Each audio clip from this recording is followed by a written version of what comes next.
ما شاء الله لا حول ولا قوة إلا بالله العلي العظيم. حسبي الله ونعم الوكيل، نعم المولى ونعم النصير. وأفوض أمري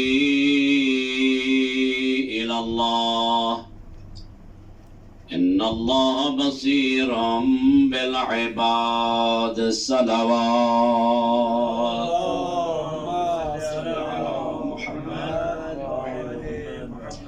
الحمد لله الذي لا يبلغ مدحته القائلون ولا يحصي نعماءه العادون ولا يؤدي حقه المجتهدون، الذي لا يدركه بعد الهمم ولا يناله غوص الفطن.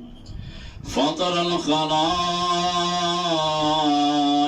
بقدرته ونشر الرياح برحمته وودد بالصخور ميدان أرضه. والصلاة والسلام على العبد المؤيد والرسول المسدد المصطفى الأمجد المحمود الأحمد حبيب إله العالمين بالقاسم محمد. اللهم صل على محمد وآل محمد. والصلاة والسلام على آله الأطيبين الأطهرين الغر الميامين المنتجبين المكرمين، الذين أذهب الله عنهم الرجس وطهرهم تطهيرا. اللهم صل على محمد وآل محمد وعجل فرجهم. أما بعد، فقد قال الرحمن في القرآن: بسم الله الرحمن الرحيم، يا أيها الذين آمنوا ادخلوا في السلم كافة.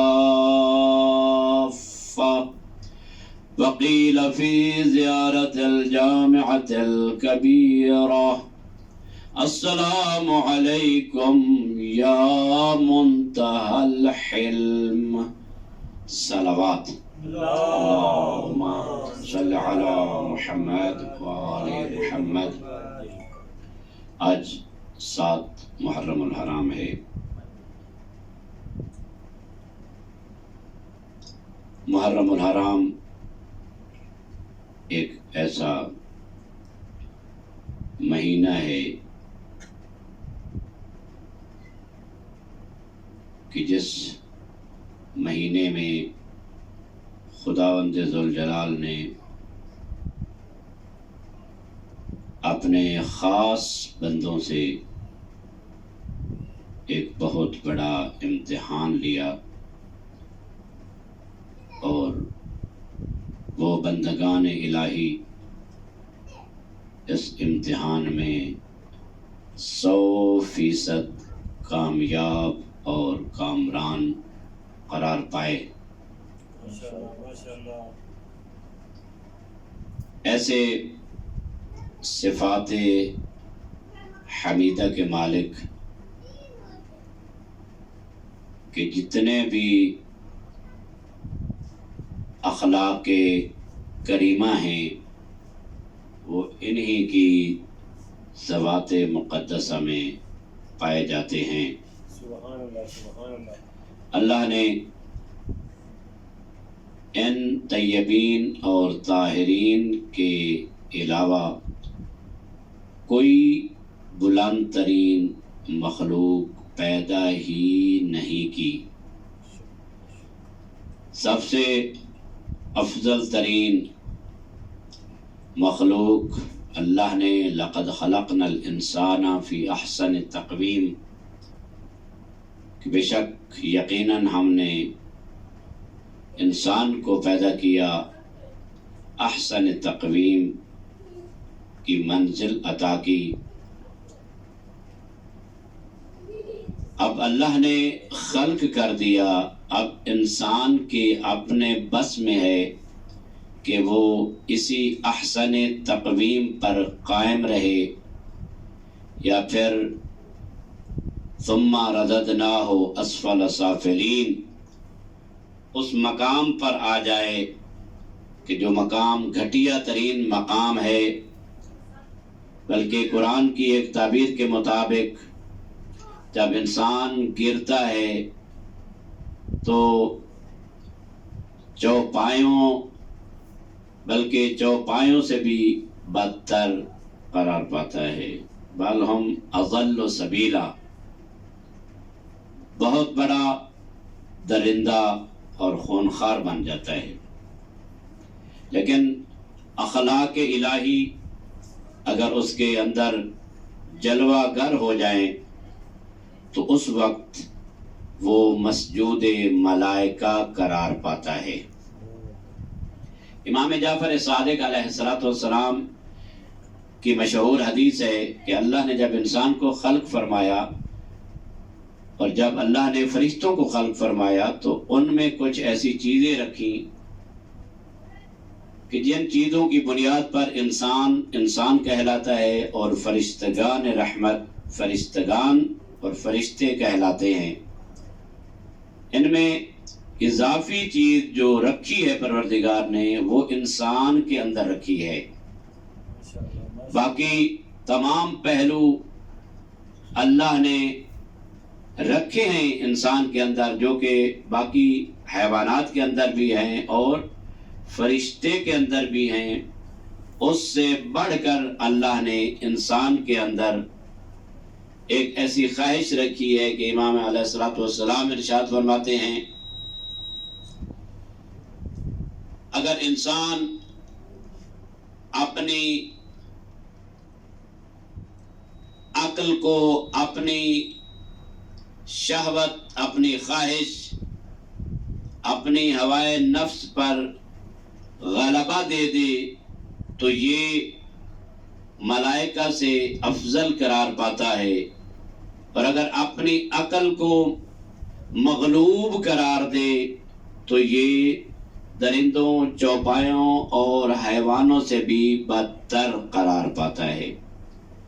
امتیاز انسانی یہ ہے کہ وہ اخلاق الہی اور صفات حمیدہ سے مزین ہو۔ ائمہ علیہ السلام منتہا الحلم، منتہا اس میں مکان کا صیغہ ہے باب افتعال سے، وہ جگہ کہ جہاں پر کسی چیز کی انتہا ہو، بس ہو جائے، اس کے بعد گنجائش نہ رہے، اس کو کہتے ہیں منتہا۔ ہم اپنے لفظوں میں بھی اس کو استعمال کرتے ہیں، انتہا بھی اور منتہا، یعنی منتہا کلام یعنی کلام کا آخر، اور منتہا الحلم، حلم کی انتہا، جس طرح کہ علم کی انتہا ہے انہی ذوات پر، اسی طرح حلم کی انتہا بھی انہی ذوات مقدسہ پر ہوتی ہے۔ حلم کیا ہوتا ہے؟ حلم ہوتا ہے انسان اپنی روح اور نفس پر ایسا کنٹرول کرے کہ نہ فقط کنٹرول کرے بلکہ اس کو اطمینان اور سکون کی منزل پر لائے اور غیر عاقلانہ حرکات سے اپنے آپ کو بچائے، اس کو کہتے ہیں حلم۔ حلم عموماً جو ہے وہ غصہ انسان کے اندر جب آتا ہے تو غصے کے الٹ میں حلم ہے، برداشت اور اپنے قوت غضب جو ہے اس کو کنٹرول کرنا۔ قوت غضب کے وقت اعتدال اور میانہ روی کا نام حلم ہے، یعنی غضب کے وقت اور غصے کے وقت جو ہے انسان کے حلم کا پتہ چلتا ہے کہ کتنا حلیم ہے یہ انسان. اور اکثر کہا جاتا ہے کہ جب انسان کو غصہ آئے تو چاند ایک کام کرے اس کا غصہ ختم ہو جاتا ہے. ان میں سے ایک کام یہ ہے کہ وہ بیٹھا ہے تو کھڑا ہے تو بیٹھ جائے, اور اگر غصہ آیا ہے تو محمد والے محمد پر صلوات بھیج دے. اللہم صل علی محمد علی محمد. یا پانی پی لے. بعض ایسے کام ہیں کہ جن کی وجہ سے انسان کا غصہ ختم ہو جاتا ہے. لیکن یہ ہے کہ بعض اوقات وہ غصہ ایسا سر چڑھ جاتا ہے کہ پھر انسان کی عقل مغلوب ہو جاتی ہے اور انسان کی گویا کہ بس میں بھی نہیں رہتا. اہل بیت علیہ السلام حلم اور غصہ, یعنی حلم کے مقام پر اور غصہ کو کنٹرول کرنے کے مقام پر آخری درجے پر فائز ہیں. ان کے بعد کوئی درجہ نہیں ہے. جس طرح کہ بہت مشہور مثال ہے کہ جب امیر کائنات عامر ابن عبدود کے سینے پہ سوار ہوئے تو اس کافر ملعون نے گستاخی کی اور اپنا لعاب دہن مولا کے اوپر پھینکا, تو اس وقت مولا کو غصہ آیا.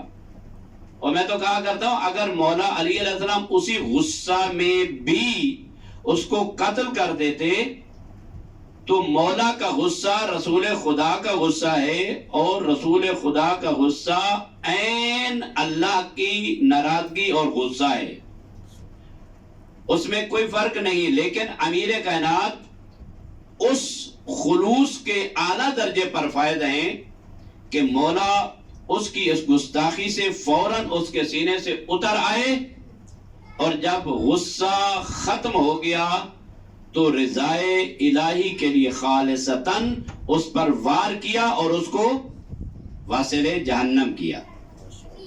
اہل بیت اس مقام میں بلکہ تمام مقامات میں منتہی الحلم, بردباری کے مقام پر بھی آخری درجے پر فائز ہیں. امام جواد علیہ السلام ارشاد فرماتے ہیں کہ علم اور حلم انسان کا بہترین زیور ہے, بہترین لباس ہے. علم کی بنیاد علم ہے. جب انسان کے اندر علم آتا ہے تو علم کی بنیاد پر آتا ہے, انسان جو جانتا ہوتا ہے. اور لن یثمر العلم حتی یقارنہ العلم, ائمہ فرماتے ہیں کہ انسان کا علم بھی اس وقت تک ثمر آور نہیں ہوتا جب تک اس کے ساتھ جو ہے حلم اور بردباری اور کنٹرول غصے پر یہ شامل نہ ہو, اس وقت تک اس کا علم بھی کسی کام کا نہیں ہے. اور یہ دو طرح کا ہے, یعنی علم جو ہے ہمارا علم کے بارے میں, بردباری کے بارے میں علم ہوگا تو ہمیں پتہ چلے گا کہ علم کیا ہوتا ہے, بردباری کیا ہوتا ہے, غصے پر کنٹرول کیا ہوتا ہے. علم مقدمہ بنتا ہے کہ انسان کو پتہ چلتا ہے اور پھر انسان اس پر عمل کرتا ہے.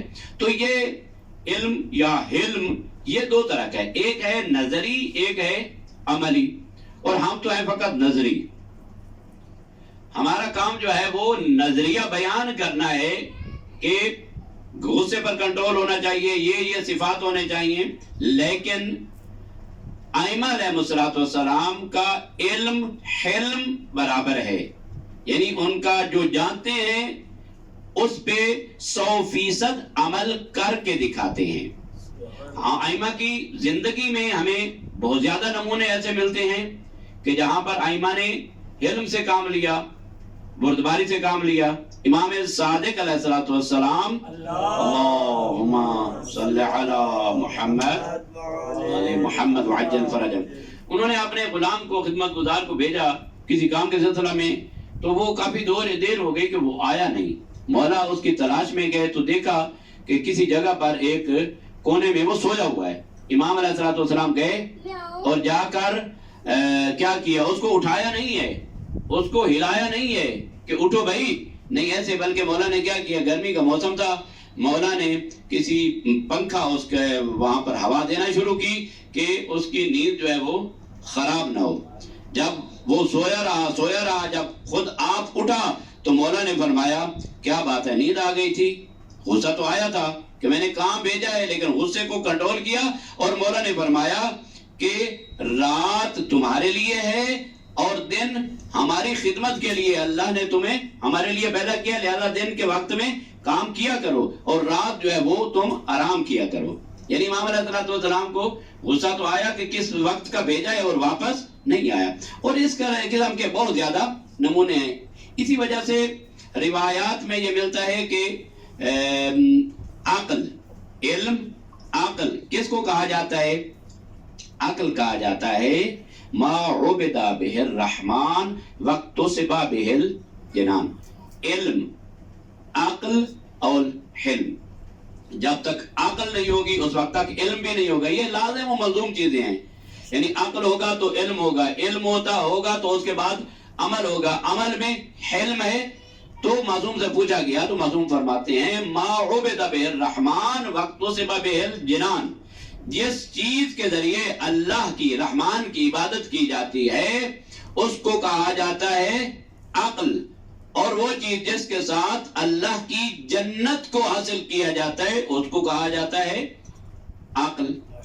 اللہ نے انسان کو پیدا کیا تو اس میں بہترین چیز قرار دی عقل. جب عقل کو اللہ نے خلق کیا تو اللہ نے فرمایا, روایات میں ہے کہ اقبل, وہ آگے چلی گئی.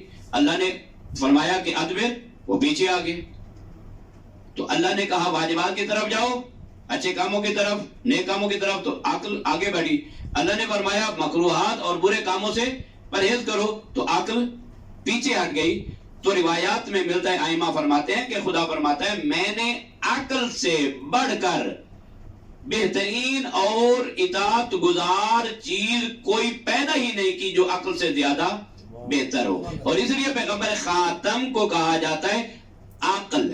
ایک نام ہے پیغمبر خاتم کا, اول ما خلق اللہ العقل. جس طرح کے پیغمبر اکرام فرماتے ہیں اول ما خلق اللہ نوری, میرا نور اللہ نے پہلے خلق کیا. ادھر ہے اول ما خلق اللہ العقل, اللہ نے سب سے پہلے عقل کو خلق کیا. تو اب اس کی جم کیسے ہو سکتی ہے؟ اس کی جم یہ ہے کہ جو نور ہے وہی عین عقل ہے, اور جو عقل ہے وہ عین نور ہے کہ جو انسان کو اللہ کی اطاعت کی درس دیتی ہے اور منہیات اور برے کاموں سے انسان کو روکتی ہے. محمد صلوات اللہم صلی علی محمد وآل محمد. ائمہ علیہ السلام کے بہت زیادہ نمونے ہیں حلم کے, بردباری کے. اور سب سے, ویسے ہم موازنہ تو نہیں کر سکتے, لیکن ہمیں شیعیان حیدر کرار, اور میں تو یہ کہتا ہوں کہ ہم تو فقط محب ہیں. شیعیان ابو ذر و مقداد و سلمان و عمار تھے. ویسے مجازی طور پر ہمیں کہا جاتا ہے کہ یہ شیعیان ہیں. ہم تو اگر محب بھی قرار پائیں تو یہ بہت بڑی بات ہے, شیعہ تو بہت دور کی بات ہے. چلو وہی نام جو مجازی ہو کہا جاتا ہے کہ شیعیان حیدر کرار. ہمیں چاہیے کہ ہم ائمہ طاہرین علیہ السلام کی زندگی پر گہری نظر اور مطالعہ رکھیں کہ ہم دیکھیں کہ ہمارے ائمہ نے دین اسلام کی بقا اور تشیع کی بقا اور تشیع کو فیڈ کرنے کے لیے اخلاق الہیہ کو اور سکھانے کے لیے کیا کیا کام اور کیا کیا مشکلات برداشت نہیں کی. امیر کائنات نے فقط دین اسلام کی بقا کی خاطر, یہ ماہ محرم ہے, امام حسین علیہ السلام کا مہینہ ہے, لیکن امام حسین علیہ السلام نے کہاں سے سیکھا کہ برداشت کرنا ہے؟ وہ سیکھا اس وقت جب دیکھا تھا امیر کائنات نے فرمایا وَفِي الْعَيْنِ قَذًا وَفِي الْحَلْقِ شَجًا إِنِّي أَرَى تُرَاثِي نَهَبًا. پیغمبر اکرم کی اس وصیت پہ عمل کرتے ہوئے کہ پیغمبر نے فرمایا تھا یا علی میرے بعد آپ کے اوپر مشکلات آئے گی. پیغمبر نے ساری پیشین گوئیاں کی تھی اور دکھا دیا تھا مولا علی علیہ السلام کو, اے علی تیرے دروازے پر یہ کچھ ہوگا, تیرے گلے میں رسی پڑے گی, تیری خلافت اور تیری ولایت کو غصب کیا جائے گا. تو اس وقت امیر کائنات نے عرض کیا تھا یا رسول اللہ اس وقت میری کیفیت, میرے دین کی کیفیت کیا ہوگی اور مجھے کیا کرنا چاہیے؟ تو پیغمبر اکرم نے فرمایا تھا یا علی آپ اس وقت سلامتی دین پر ہوں گے. دین فی السلم کافہ، یعنی سلامتی، یہ بہت بڑی دعا ہے اور یہ بہت بڑا کام ہے، یعنی اسلام مکمل طور پر انسان سلامتی میں ہو۔ امیر کائنات اس وقت مکمل سلامتی میں، پیغمبر نے فرمایا آپ سلامتی میں ہوں گے۔ کیسا مشکل مرحلہ ہے، ہمارا کوئی ایک خریدا ہوا پھل جو ہے وہ اگر کوئی چرا کر لے جائے تو ہمیں اتنا ارمان لگتا ہے اور ہم اس کو قتل کرنے پہ آ جائیں گے اور اس سے لڑیں گے جھگڑیں گے، جتنی ہماری قوت ہے ہم خرچ کریں گے۔ امیر کائنات کی اتنی میراث کو لوٹا، مولا فرماتے ہیں کیفیت میری یہ تھی، آنکھوں میں کانٹا اور گلے میں ہڈی، نہ میں دیکھ سکتا نہ بول سکتا۔ کس وجہ سے؟ اس وجہ سے کہ یہ میراث میری قربان ہو جائے لیکن دین اسلام پر کوئی آنچ نہ آئے۔ فقط دین اسلام کی خاطر روزی ہے۔ سوال بھی کرتے ہیں کہ جو خیبر شکن ہے اور اتنے سورماؤں کو قتل کرنے والا عمرو بن عبد الواد اور مرحب اور بدر و خندق اور ان جنگوں کو سر کرنے والا امیر المومنین کیسے ہو سکتا ہے کہ وہاں بیٹھ جائیں؟ مصلحت کی خاطر بیٹھ گئے۔ حضرت ہارون کو جب حضرت موسیٰ نے چھوڑا تھا تو اس کا جواب یہ ہے کہ حضرت ہارون نبی تھے، ان کے اندر وہ پاور تھی اور طاقت۔ نبی جو ہے وہ اپنی امت میں سب سے زیادہ پاورفل ہوتا ہے، شجاع ہوتا ہے۔ حضرت ہارون ظاہراً حضرت موسیٰ سے بڑے تھے، حضرت ہارون کے اندر وہ پاور بہت زیادہ تھی، لیکن دیکھیں بنی اسرائیل کے سامنے وہ کیسے عاجز آ گئے۔ حضرت موسیٰ نے جب اپنے بھائی کی لحیہ مبارکہ پکڑی تو کہا لا تشمت بی الاعداء لا تاخذ بلحیتی یا ابن ام، اے میری اماں کے بیٹے، اے میرے بھائی، میری دشمنوں کے سامنے مجھے ایسا نہ کرو اور میری داڑھی سے نہ پکڑو۔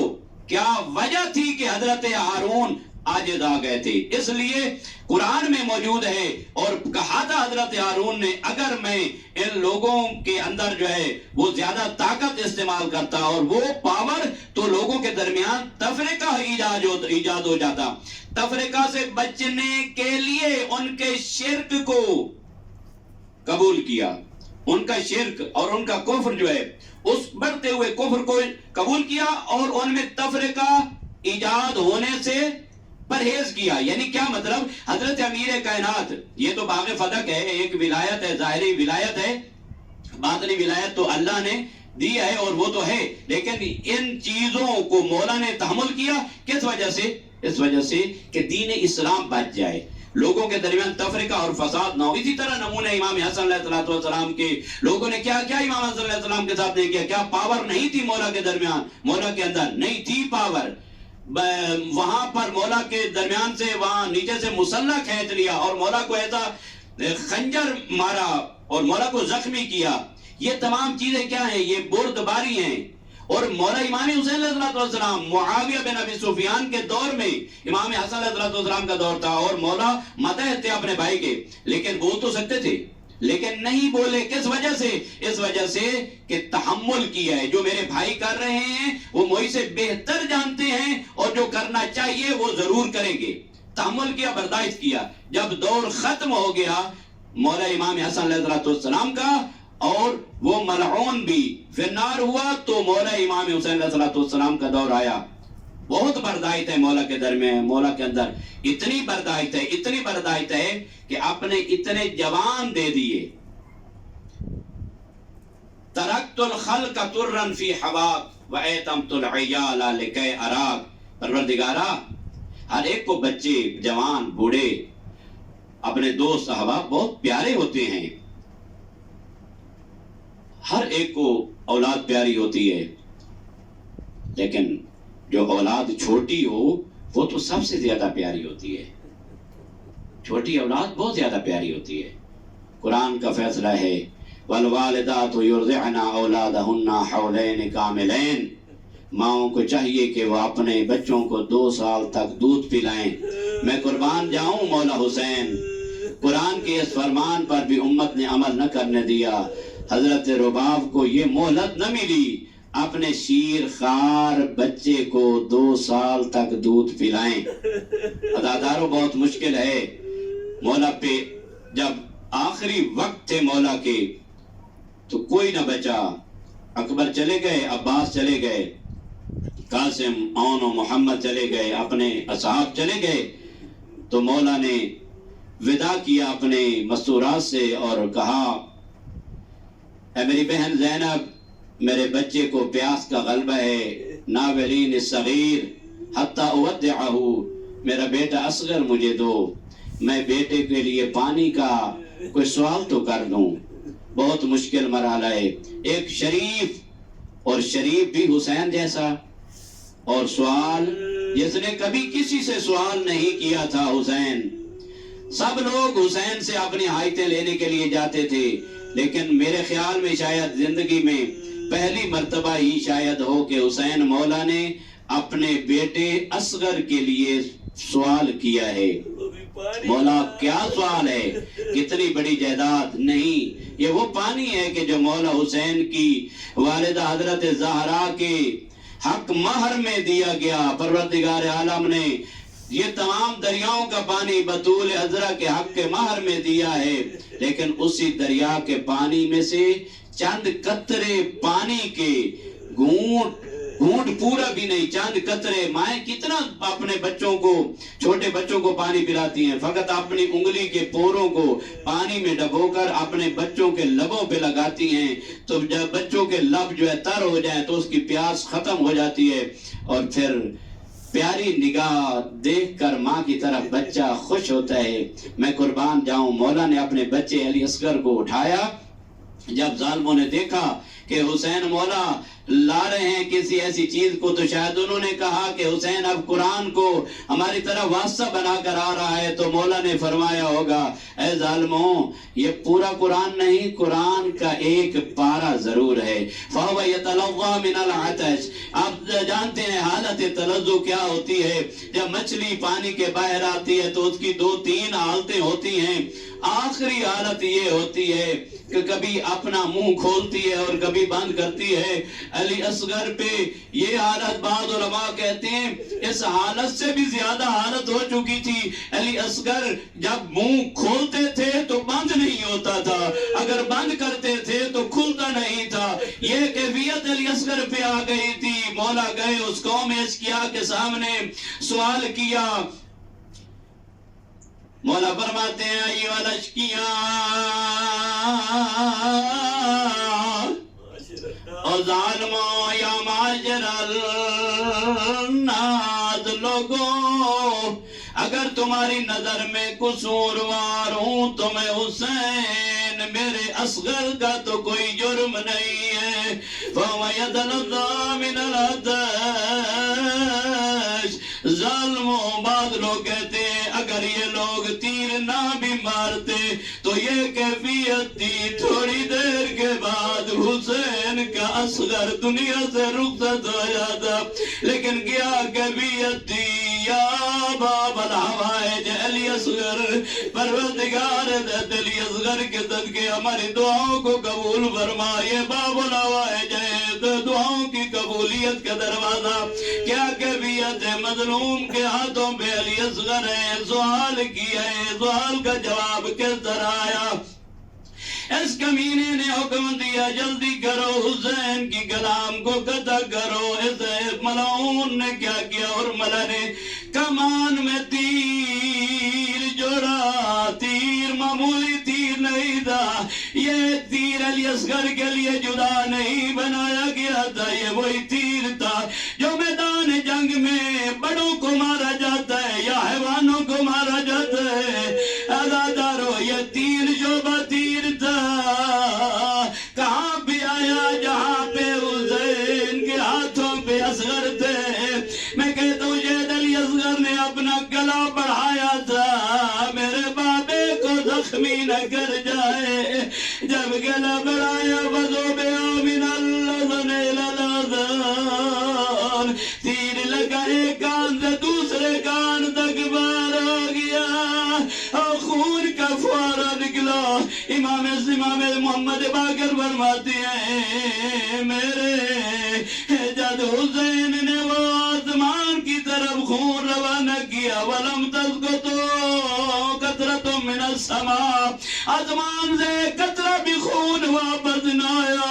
مولا نے کیا کیا؟ پھر اپنے ہاتھ کو اپنے منہ پہ مل دیا، اور مولا فرماتے ہیں کیا کیفیت عاشورہ کے دن آپ عمل کرتے ہیں؟ 7 قدم آگے جاتے ہیں، 7 قدم پیچھے۔ وہ کس لیے حسین آگے جاتے خیموں میں جاؤں، لیکن خیموں میں جا کر رباب کو کیا منہ دکھاؤں گا؟ سکینہ کریے میرے بھائی کو پانی پلا کر لائے گے بابا، میں سکینہ کو